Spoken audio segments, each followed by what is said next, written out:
खालिस्तान, एक ऐसा नाम जो दहाइयाँ गुजरने के बावजूद ख़त्म नहीं हुआ। कभी ये पंजाब की सियासत में खुद मुख्तारी के मुतालबे के तौर पर सामने आया, फिर यही मामला मजहबी और सियासी कशीदगी से गुजरता हुआ मुसल्लह शोरश तक पहुंचा।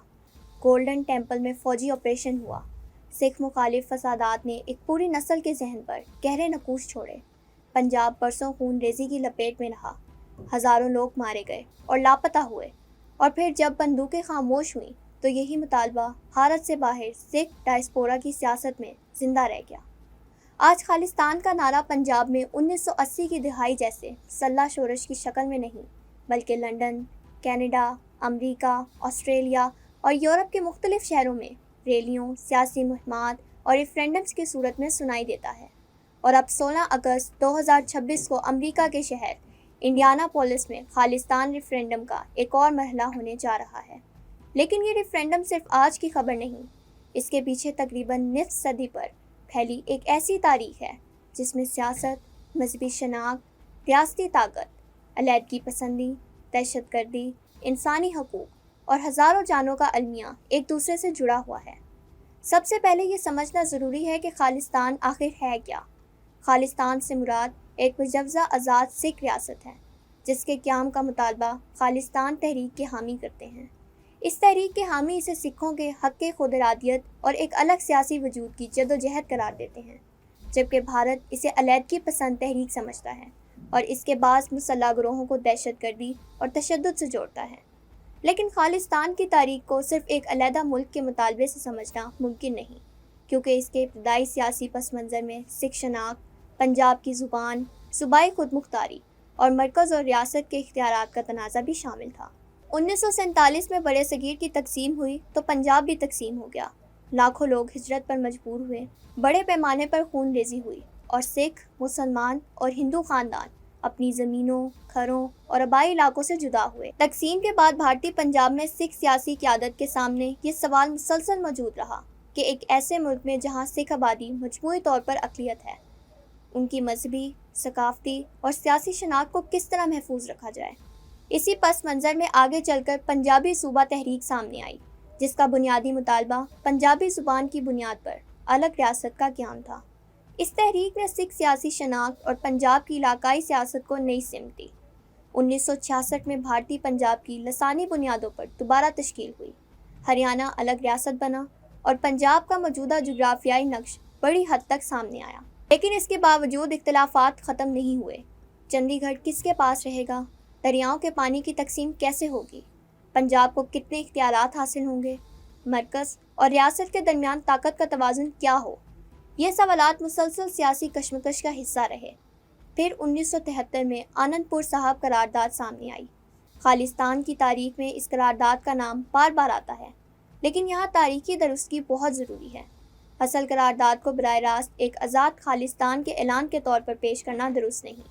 इसमें बुनियादी तौर पर वफाकी ढांचे में रियासतों को ज़्यादा खुद मुख्तारी, पंजाब के सियासी और माशी हकूक़ और मरकज़ के इख्तियारात महदूद करने जैसे मुतालबात शामिल थे। लेकिन आने वाले बरसों में पंजाब और मरकज़ के दरमियान कशीदगी बढ़ती गई और यही सियासी मुतालबात ज़्यादा सख्त और बाज़ हलकों में अलहदगी पसंद बयानी की शक्ल इख्तियार करते गए। फिर 1978 का एक वाक़या पंजाब की बदलती हुई सूरत हाल में अहम मोड़ साबित हुआ। 13 अप्रैल 1978 को अमृतसर में सिखों के एक ग्रुप और निरंकारियों के दरमियान तसादुम हुआ, जिसमें कई अफराद मारे गए। इस वाक़े के बाद मजहबी कशीदगी में इजाफा हुआ और जरनैल सिंह भिंडरावाला का नाम भी तेज़ी से नुमायां होने लगा। भिंडरावाला एक मजहबी मुबल्लिग के तौर पर सामने आए, लेकिन बदलते हुए सियासी माहौल, सिख मजहबी शनाख्त के सवालात और पंजाब में बढ़ती हुई कशीदगी ने उनके असर रसूख को सियासी रंग दे दिया। 1980 की दहाई के आगाज़ तक पंजाब का माहौल इंतहाई कशीदा हो चुका था। अकाली दल की क़यादत में मुतालबात, मरकज़ के साथ मुज़ाकरात और एहतजाजी तहरीकें शिद्दत इख्तियार करती गईं। धर्म यूथ मोर्चा के ज़रिए मुख्तलिफ मुतालबात के लिए बड़े पैमाने पर एहतजाज हुआ।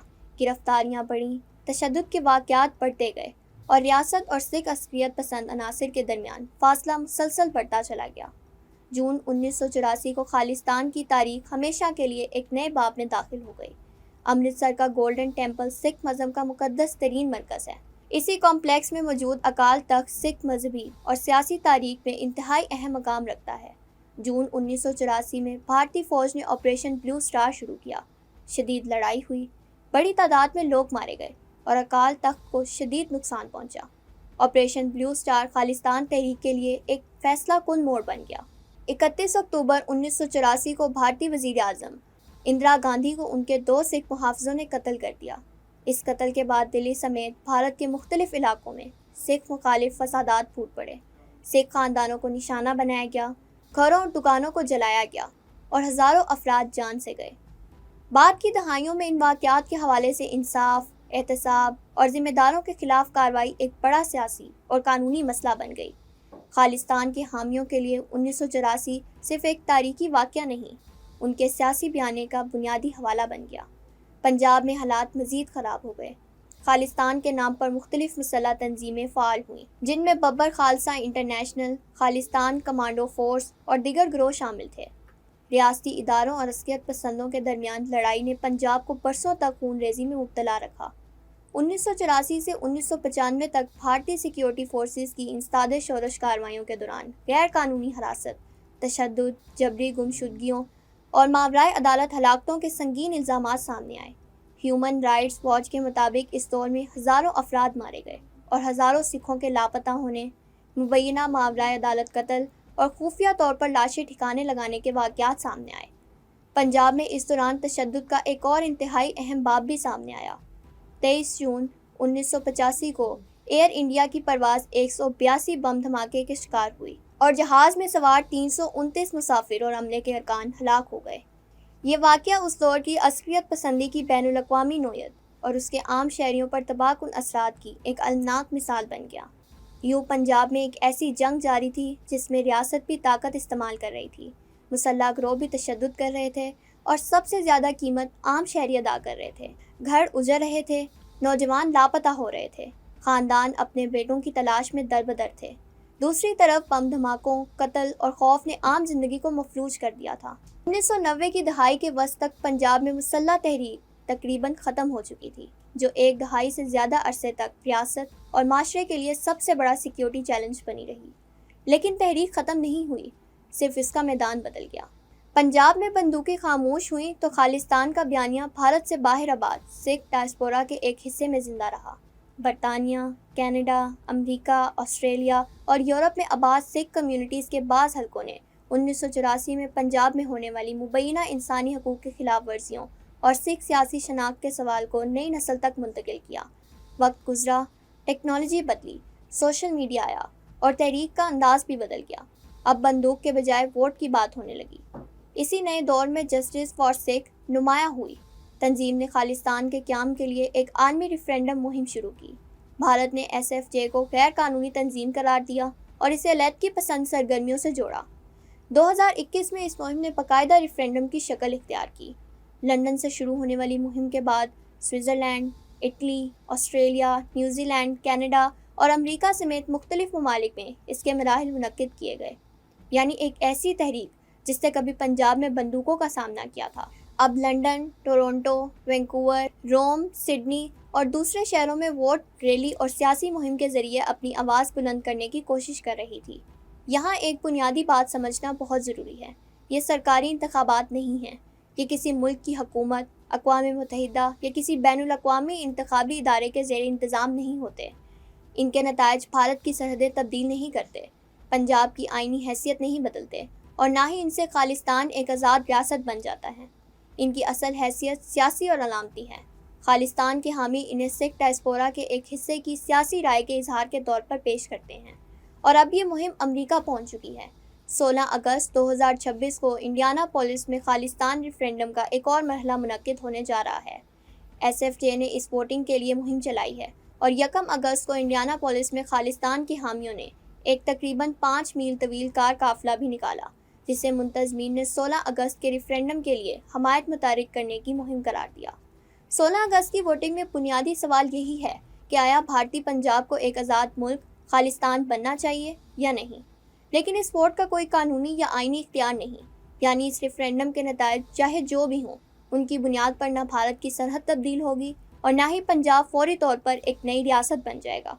तो फिर सवाल पैदा होता है कि जब इस रेफरेंडम का कानूनी इख्तियार नहीं تو خالصتان کے حامی اسے اتنی اہمیت کیوں دے رہے ہیں؟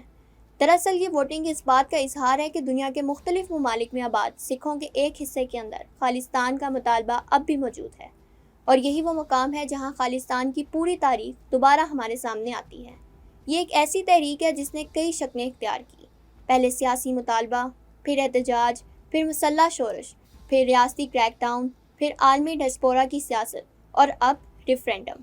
خالصتان تحریک کے حامی اسے اپنی تاریخی اور سیاسی حق کی جدوجہد قرار دیتے ہیں، اور شاید خالصتان کی پوری کہانی کا سب سے بڑا سوال یہی ہے کہ کیا ایک تحریک کو صرف اس بنیاد پر ختم سمجھا جا سکتا ہے کہ اس کی بندوقیں خاموش ہو گئی ہیں، یا پھر نظریات، یادیں اور سیاسی مطالبات نسلوں تک زندہ رہ سکتے ہیں؟ شاید 16 اگست کا ریفرینڈم اس سوال کا حتمی جواب نہ دے، لیکن خالصتان کی تاریخ یہ ضرور بتاتی ہے کہ کچھ تحریکیں میدان جنگ میں کمزور پڑ جاتی ہیں، مگر ان کے نظریات تاریخ کے صفحات سے غائب نہیں ہوتے، اور خالصتان بھی ایسی ہی ایک کہانی ہے جس نے اپنا میدان بدلا ہے، اپنا انداز بدلا ہے، لیکن اپنا نام ابھی تک زندہ رکھا ہوا ہے۔